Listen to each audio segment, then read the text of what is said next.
I'm having an existential crisis, unfortunately. Literally just walked in the door. Hold on. As you already know, I'm stranded in Mexico and have been since 2020 after I lost absolutely everything in a really, really ugly probate situation after both of my parents died.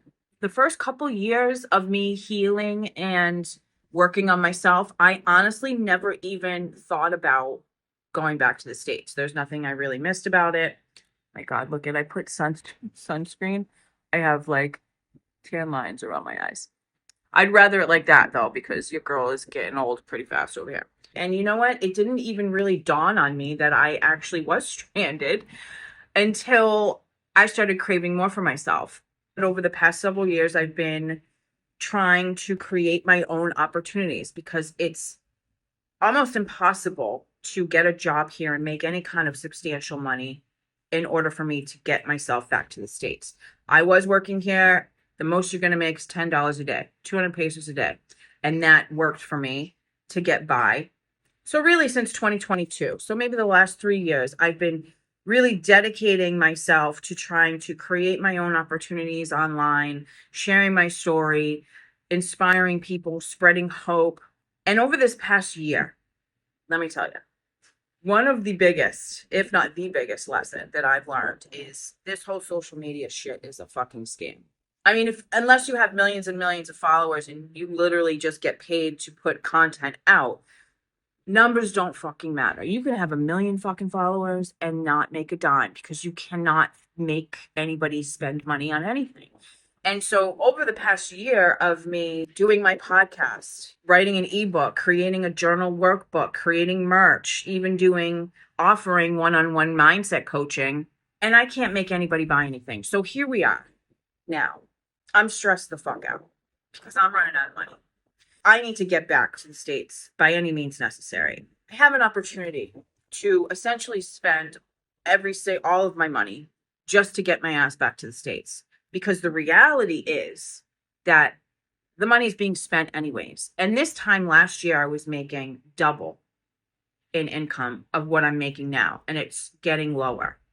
If I don't budge and make a move, I fear that I'm not going to be able to step foot off this island for a significant amount of more time. There's no opportunities here. I've hit the glass ceiling of what I can get from this island.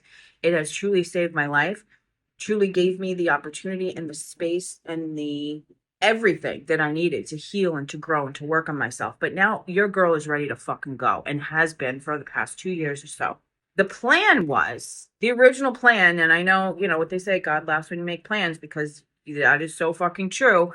But the plan was for me to create some sort of financial stability for myself so that I could relocate with some sort of security. I've learned a lot over the last year, but I have been stressed the fuck out. I'm fucking terrified. I'm just flying by the seat of my pants here. Like, 'cause I've never done something this big without having support. I always had my dad. I've never done anything, changed anything, done anything really this big, except for like healing myself without him here, without his support. He was always there when I needed him to be. And now he's not physically. So this relocating and literally starting all over again in a brand new place that I don't even know what it looks like is fucking terrifying. Not to mention fucking terrifying to do completely on my own with no fucking support. You know, nobody really talks about how hard it is to keep moving forward and to make these decisions and these huge fucking changes all on your own without people cheering you on, without somebody patting you on the back, without somebody giving them or giving you their honest opinion. It's hard doing things on your own. It really is. And I'm 45, man. I'm a big girl age, but I'm not scared to admit how terrifying it is. I mean, on the one hand, it is so fucking exciting to visualize and think of a whole new life. It's exciting to think about. But on the other hand, it's fucking terrifying. And in a lot of ways, it's admitting defeat. In a lot of ways, it feels like failure because all of these things that I've been trying and all of these things that I've been doing and hoping to you know, this next thing is going to create some sort of financial income or security, or this next thing is going to be what works. I've done a lot of failing and it fucking sucks. You can't let that stop you, because if there's one thing I know for sure is that if I don't make a move, if I stay here, I know for sure nothing's going to change. I know for sure that's not the right thing to do. I know for sure it's not going to help me at all to fucking just do nothing. I have to move forward. I have to take these steps. It is so fucking difficult to do this without support. And this is the biggest thing, or the first thing really, that I've done without my dad here. And it's sad and it's scary and it's overwhelming and it's stressful and it's exciting all at the same time. And then not to mention relocating India.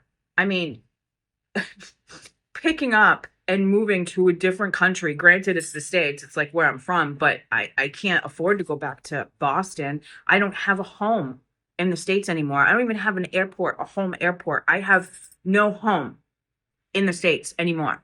The only thing I have is a US passport, which also will be expiring next year. So like I have to fucking move. So I got me going to a brand new place that I've never fucking seen before, going, you know, taking a huge risk, taking a huge leap, trusting, because I know that it's going to be okay.